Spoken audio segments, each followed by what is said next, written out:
Hello students, welcome to our school news Tamil channel. So இன்றைக்கி நாம் இந்த பதிவில் பார்த்தோம்னா 10ஆம் வகுப்பு கணிதம் பொதுத் தேர்வுக்கான மாதிரி வினாத்தாள் தான் நம்ம பார்க்க போகிறோம். இந்த மாதிரி வினாத்தாளை நீங்கள் கண்டிப்பாக படிச்சுட்டு போயிட்டீங்க, ஒரு கொஷின் கூட விடாமல் படிச்சிட்டிங்க அப்படின்னா 80% மேலே உங்களால் மார்க் கண்டிப்பாக ஸ்கோர் பண்ண முடியும், நீங்கள் நம்பலாம். ஸோ வீடியோ ஸ்கிப் பண்ணாமல் முழுமைக்கும் பாருங்கள். நீங்கள் எந்தெந்த கொஷினை எப்படிலாம் அப்ரோச் பண்ணணும், எப்படிலாம் படிக்கணும் அப்படின்றத நான் உங்களுக்கு விளக்கமாக சொல்கிறேன். இந்த மேக்ஸ் தொடர்பான மட்டும் கொஷின் கிடையாது, மற்ற எல்லா கொஷினுக்குமே உங்களுக்கு ஆன்சர்ஸ் என்ன, நோட்ஸ் என்ன எல்லாமே ப்ராப்பராக உங்களுக்கு வந்துடும். அதுக்கு நீங்கள் டிஸ்கிரிப்ஷனில் மறக்காமல் நம்மளுடைய ஸ்கூல் நியூஸ் தமிழ் சேனலுடைய வாட்ஸ்அப் சேனல் லிங்க் இருக்கும், அதில் ஜாயின் பண்ணிக்கோங்க. உங்களுக்கு வேண்டிய question paper, answer key, notes எல்லாமே அங்கே சேர்ந்துடும். வாங்க இப்போ நம்ம வீடியோக்குள்ளே போயிடுவோம். ஸோ 10th ஸ்டாண்டர்ட் மேத்தமெட்டிக்ஸை பொறுத்த வரைக்கும் பார்த்தோம் அப்படின்னா நமக்கு 4 பகுதிகள் கொடுத்துருப்பாங்க. அதில் 1 மார்க் ஃபஸ்ட்டு பார்ட்டில் இருக்கும். ஆல்மோஸ்ட் 1 மார்க்கில் 14 1 மார்க் நம்ம கேட்பாங்கன்றது தெரியும். இதில் பார்த்தீங்கன்னா 12 1 மார்க் உங்களுக்கு எங்கேருந்து வரும் அப்படின்னா கன்ஃபார்ம் புக் பேக்கில் தான் கேட்பாங்க. அதில் எந்த விதமான ஒரு மாற்று கருத்தும் இருக்க போவதில்லை. நீங்கள் பாஸ் பண்ணணும் அப்படின்றது உங்களுக்கு தோணுச்சு அப்படின்னா 1 மார்க் கண்டிப்பாக ஸ்கூல் புக் பேக்கில் இருக்கக்கூடிய 1 மார்க் அத்தனையுமே படிச்சுக்கோங்க. ஆன்சர்ஸ் அதோடைய ஸ்கூல் புக் பேக்லேயே பார்த்தீங்கன்னா கடைசியாக கொடுத்துருப்பாங்க. அதுக்கு நீங்கள் ஒர்க் அவுட் பண்ணி பார்த்து படிச்சுக்கலாம். ஸோ இப்போ நீங்கள் எதுவுமே தெரியல அப்படின்னாலும் இந்த ஸ்க்ரீனில் தெரியக்கூடிய 1 மார்க்கை படிச்சிருக்கியான்னு பாருங்கள். ஸோ ஒவ்வொன்றா உங்களுக்கு ஷோ பண்ணுற பாருங்கள். இதில் இருக்கக்கூடிய எல்லா 1 மார்க்குமே ரொம்ப ரொம்ப ரொம்ப ரொம்ப ஈஸியான 1 மார்க் தான். இதில் இருக்கக்கூடிய எல்லா 1 மார்க்குமே ஸ்கூல் புக் பேக்கில் இருக்கக்கூடிய 1 மார்க் தான்.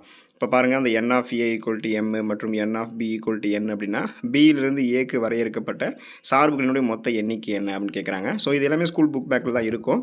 ஏதாவது 1-2 கொஷின்ஸ் இன்னர் புக்லேருந்து, அதாவது புக்குக்குள்ளேருந்து உங்களை கேட்கலாம். சென்டம் எடுக்கக்கூடாது அப்படின்ற மாதிரி ஒரு சென்டம் எடுக்கிறதுக்கு கொஞ்சம் காம்ப்ளிகேட்டடாக பண்ணுவாங்க. மேக்ஸில் சென்டம் அப்படின்னு நம்ம ஈஸியாக போகலாம். ஸோ நீங்கள் எல்லா கொஷினும் படிங்க. அதேபோல் இம்பார்ட்டன்ட் 2 மார்க்கு 6 மார்க்கு எல்லாமே உங்களுக்கு நாங்கள் கொடுத்துருவோம். வாட்ஸ்அப் சேனல் டிஸ்கிரிப்ஷனில், அதில் நீங்கள் டிஸ்கிரிப்ஷனில் வாட்ஸ்அப் சேனல் லிங்க் இருக்கு இல்லையா, அதில் நீங்கள் ஜாயின் பண்ணிக்கோங்க. அங்கே உங்களுக்கு எல்லாமே வந்துடும். இப்போ பாருங்கள், ஒவ்வொரு 1 மார்க்காக உங்களுக்கு ஷோ பண்ணுறேன். எப்படியெல்லாம் 1 மார்க் கேட்குறாங்க அப்படின்றது பார்த்துக்கோங்க. ஒவ்வொன்றுமே உங்களுக்கு கிளியராக உங்களுக்கு ஷோ பண்ணுற வீடியோ வேகமாக போகிற மாதிரி தெரிஞ்சால் கூட நீங்கள் பாஸ் பண்ணி கூட நோட் பண்ணி வச்சுக்கோங்க. 1 மார்க் படிக்க வேண்டியது ரொம்ப ரொம்ப இம்பார்ட்டன்ட்ங்க.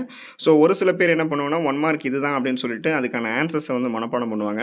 ஒரு சில பேர் என்ன பண்ணுவாங்க அப்படின்னா 1 மார்க் போட்டு பார்ப்பாங்க. ஆன்சர்ஸ் எப்படி வருது, அது ஃபார்முலா பேஸ்ட் பண்ணியிருக்கா, தேரம் பேஸ்ட் பண்ணியிருக்கா அப்படின்லாம் படிப்பாங்க. ஸோ படிக்கக்கூடிய மெத்தட் எதுவாக இருந்தாலும் 1 மார்க் மட்டும் மிஸ் பண்ணாமல் 14க்கும் 14 1 மார்க் வாங்குற மாதிரி பாருங்கள். ஏன்னா மேக்ஸில் சென்டம் மார்க் குறையிற இடம் எது அப்படின்னா 1 மார்க்கில் தான் குறையும். ஸோ நீங்கள் 1 மார்க் மறக்காமல் படிக்கணும். ஒவ்வொரு கொஷினாக உங்களுக்கு ஷோ பண்ணிட்டு வரேன் பாருங்கள். அல்ஜிப்ரா பேஸ்ட்லேருந்து ஜாமெண்ட்ரி எதுலேருந்து வேணால் 1 மார்க் கேட்டுகிட்டே இருப்பாங்க.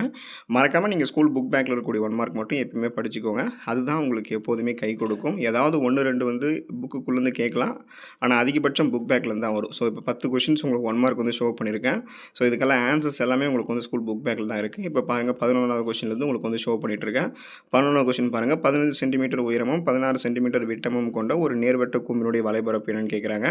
12வது கொஸ்டினில் கன அளவு என்னன்றது கேட்குறாங்க. அந்த உங்களுக்கு கிவன் டேட்டா எல்லாமே கொடுத்துருக்காங்க. அதை வச்சு நீங்கள் போட்டு பார்த்தீங்க அப்படின்னாலுமே நீங்கள் இதை படிச்சலாம். இப்போ சப்போஸ் நீங்கள் புக் பேக் மனப்பாடம் பண்ணலனாலும் உங்களுக்கு டைம் இருக்குன்னா இதை நீங்கள் போட்டு பார்த்தீங்கன்னா இந்த 1 மார்க் இது பண்ணிடலாம். இப்போ கொடுக்கப்பட்டவைகளில் எது தவறு, ஸோ அதை நீங்கள் பார்க்கலாம். அடுத்து 14வது கொஸ்டின் பாருங்கள். அது நிகழ்த்தகவுக்கான கொஸ்டின். ஸோ அது கிவன் டேட்டாலாம் கொடுத்துருக்காங்க. அதில் எது நிகழ்த்தகவு சரியாக இருக்கும் அப்படின்றது நீங்கள் சொல்கிற மாதிரி இருக்கும். 1 மார்க் முடிச்சதுக்கப்புறம் அடுத்த பார்ட் வந்தீங்கன்னா பார்ட் 2 உங்களுக்கு ஏதாவது ஒரு கொஷின் கம்பல்சரி இருக்கும். அந்த ஒரு கொஷின் எழுதிட்டு மீதி நீங்கள் 9 2 மார்க் எழுதினா போதும். மொத்தம் 10 2 மார்க் நீங்கள் எழுதணும். ஒவ்வொரு 2 மார்க்குமே உங்களுக்கு நான் படிச்சே காட்டணும் பாருங்கள். நீங்கள் இதுக்கு முன்னாடி படிக்கல அப்படின்னாலும் இனிமேலும் படிச்சுக்கோங்க. எக்ஸாம்பிள் சம் இருக்கா, இல்லை எக்ஸைஸ் சம் இருக்கா, நம்ம ஏதாவது பெண்டிங் வச்சுருக்கோமா அப்படின்னு பார்த்து படிச்சுக்கோங்க. ஏன்னா நீங்கள் படிக்கும்போது எல்லா கொஷினுமே படிச்சுக்கோங்க. சாய்ஸ் விடாமல் எல்லா கொஷினும் படிச்சுட்டு எழுதும்போது சாய்ஸ் விட்டு எழுதிக்கோங்க. 15வது கொஷின் பாருங்கள். ஏ செட்டு கொடுத்துருக்காங்க, பி செட்டும் கொடுத்துருக்காங்க. ஸோ இதில் கொடுத்துட்டு பார்த்தீங்கன்னா 10ஐ விட சிறிய பகா எண் அப்படின்னா a × b நம்ம கண்டுபிடிக்கணும் அப்படின்னு சொல்லியிருக்காங்க. அதுக்கான இதையுமே கொடுத்துருக்காங்க.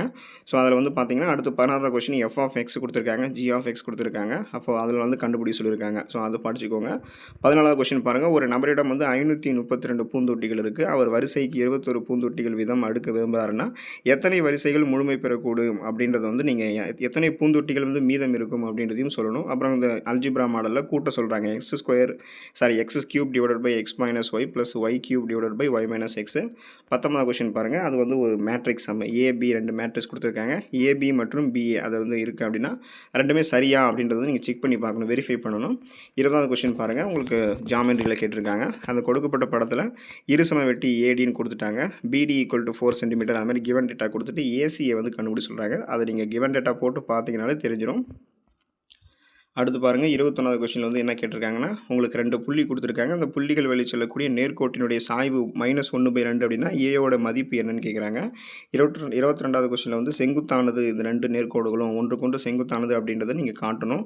23வது கொஸ்டின் பாருங்க, அந்த 50 √3 மீட்டர் உயரமுள்ள ஒரு பாறையினுடைய உச்சியிலிருந்து 30 டிகிரி இறக்க கோணத்தில தரையில் இருக்கக்கூடிய மகிழுந்து ஒன்று பார்க்கப்படுதுன்னா, மகிழுந்திற்கும் பாறைக்கும் இடையே இருக்கக்கூடிய தொலைவு என்ன? ட்ரிக்னாமெட்ரிக்கல் அத வந்து நீங்க இது பண்ணணும். அதுக்கப்புறம் பாருங்க, இரு கோளங்களினுடைய ஆரங்களினுடைய விகிதம் 4:7 அப்படின்னா, அவற்றினுடைய கன அணுக்களினுடைய விகிதம் என்ன? ஒரு கூம்பினுடைய இடைக்கண்டம், சாய்வு எல்லாம் குடுத்துட்டு வலைப்பரப்பு என்னன்னு கேட்குறது. ஸோ இதெல்லாமே அப்புறம் வீச்சு கெழு. இதில வந்து வயது, அந்த வயதில அந்த வருடத்தில மாணவர்களுடைய எண்ணிக்கை என்னன்னு குடுத்துருக்காங்க. அதுக்கான வீச்சு வந்து நீங்க கண்டுபிடிக்கணும்.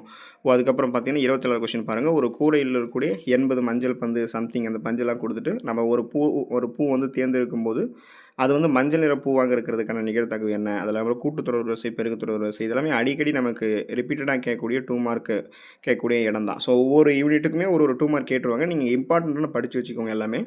எழுதும்போது சாய்ஸ் விட்டு எழுதிக்கலாம். அடுத்து 5 மார்க் வந்து கேட்பாங்க. ஸோ அதில வந்து பார்த்தீங்கன்னா 42வது உங்களுக்கு கம்பல்சரி.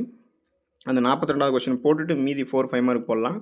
இதில உங்களுக்கு வந்து பார்த்தீங்கன்னா, ரொம்ப ஈஸியா தான் இருக்கும். 29வது கொஸ்டின் பாருங்க. அதில வந்து ஏ ஏ ஏ வெட்டு B into C equal to A into C வெட்டு பி இன்டு சி. இதை வந்து நம்ம கிராஸ் செக் பண்ணணும். சரியானது வந்து பார்க்கணும். அடுத்து 30வது கொஸ்டின் பாருங்க. வரிசை ஜோடிகளினுடைய கணம், அட்டவணை, அம்புக்குறி படம், வரைபடம் இதுக்கு வந்து நீங்கள் வரையணும். ஸோ இதுக்கு உங்களுக்கு ஒவ்வொன்றுக்குமே ஒரு மார்க் வந்து தருவாங்க. நீங்கள் கணம் அமைக்கிறதுக்கு உங்களுக்கு 1 மார்க் தருவாங்க. அதுக்கடுத்து பாருங்க 31வது கொஸ்டின் வந்து கொடுத்துருக்காங்க இல்லையா? P1, P2, P3, P4 மற்றும் அதெல்லாம் X1, X2, X3, X4 அந்த இதோடைய மதிப்புகள் எல்லாம் கண்டுபிடி சொல்லியிருக்காங்க. மீதி வந்து மேலே உங்களுக்கு கொடுத்துருப்பாங்க. அதை வச்சு நீங்கள் கண்டுபிடிக்கணும். அது கூடுதல் காணணும். 6² + 7² + 8² + +... +21² உடைய சம் ஆஃப் வேல்யூ, அது சம் ஆஃப் த சீரியஸ் வந்து கேட்பாங்க. அடுத்து 33வது பாருங்க. அந்த AB whole transfer equal to bean transfer into A transfer இதெல்லாமே எப்பயுமே வந்து வழக்கமாக நம்ம கேட்கக்கூடிய இம்பார்ட்டன்ட் கொஸ்டின்ஸ் தான். ஸோ பப்ளிக் அப்படின்னும் போது இம்பார்ட்டன்ட் கொஸ்டின்ஸ்க்கு வந்து ரொம்ப முக்கியத்துவம் கொடுத்து படிங்க. அடுத்து கோண இருசம வெட்டி அதோடைய தேரம் வந்து நீங்கள் படித்து எழுதணும்.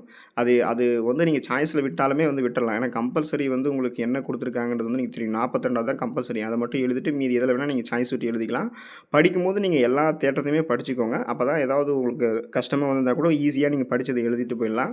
இதில் பாருங்கள் நாற்கரத்தினுடைய 35 கொஸ்டின் பாருங்கள். நாற்கரத்தினுடைய பரப்பு வந்து 28 சதுர அலகுகள் அப்படின்னா கேனுடைய மதிப்பு கொடுத்துருக்காங்க. அதில் வந்து அதோடைய முனைகள் எல்லாத்தையுமே பாயிண்ட் அப் பண்ணிட்டாங்க.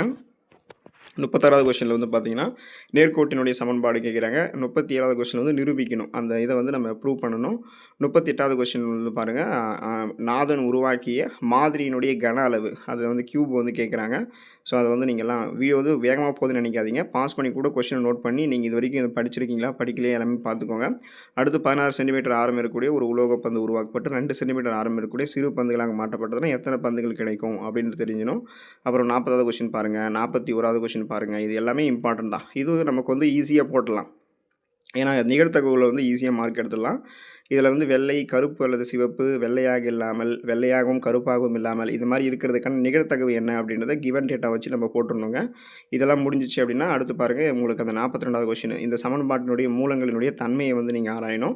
இதெல்லாம் முடிஞ்சிச்சு அப்படின்னா பார்ட் 4 வந்தீங்கன்னா இதுதான் இறுதி பார்ட்டு. இதில் வந்து நீங்கள் என்ன பண்ணணும் அப்படின்னா உங்களுக்கு வந்து ஜாமெண்ட்ரி நீங்கள் வந்து வரைய போகிறீங்க. அதுக்கப்புறம் கிராஃப் வந்து வரைய போகிறீங்க. ஸோ ஃபஸ்ட்டு ஜாமெண்ட்ரியில் வந்து பார்த்தீங்கன்னா கொடுத்துருக்கூடிய எல்லா எல்லா வடிவியல் கணக்குமே நீங்கள் உங்களுக்கு வந்து போட தெரிஞ்சிருக்கணும். கிராஃப் வந்து அதாவது பார்த்தீங்கன்னா அந்த மெட்ரிக் நமக்கு வந்து அளவைகள் இருக்குங்க இல்லையா? ஸோ அது எல்லாத்தையுமே நம்ம யூஸ் பண்ணி போட கற்றுக்கணும். அதில் வந்து 43A 43A ரெண்டுத்தையுமே வந்து படிச்சுக்கோங்க. புள்ளி அதாவது வட்டத்திற்கு 2 தொடுகோடுகள் வரைகிறது ஒன்று, முக்கோணத்தில் வந்து ஏபிசி வரையணும். ஸோ ரெண்டுமே படிச்சுக்கோங்க. எது ஈஸியாக இருக்கோ அதை எழுதிக்கலாம். அதுக்கடுத்து வந்து கிராஃப் வந்து வந்தீங்க அப்படின்னா 2 கிராஃப் கொடுத்துருப்பாங்க. 2 கிராஃப்மே படிச்சுக்கோங்க. எழுதும் போது ஏதாவது ஒரு கிராஃப் எழுதிக்கலாம். ஸோ ஒவ்வொன்றுமே இம்பார்ட்டன்ட் தான். மேக்ஸ் பொறுத்த வரைக்கும் சென்டம் மார்க் எடுக்கிறதுக்கான எல்லா வாய்ப்பையுமே பயன்படுத்திக்கோங்க. சென்டம் மார்க் எடுங்க எக்ஸாமில். All the best for your examination. Thank you students.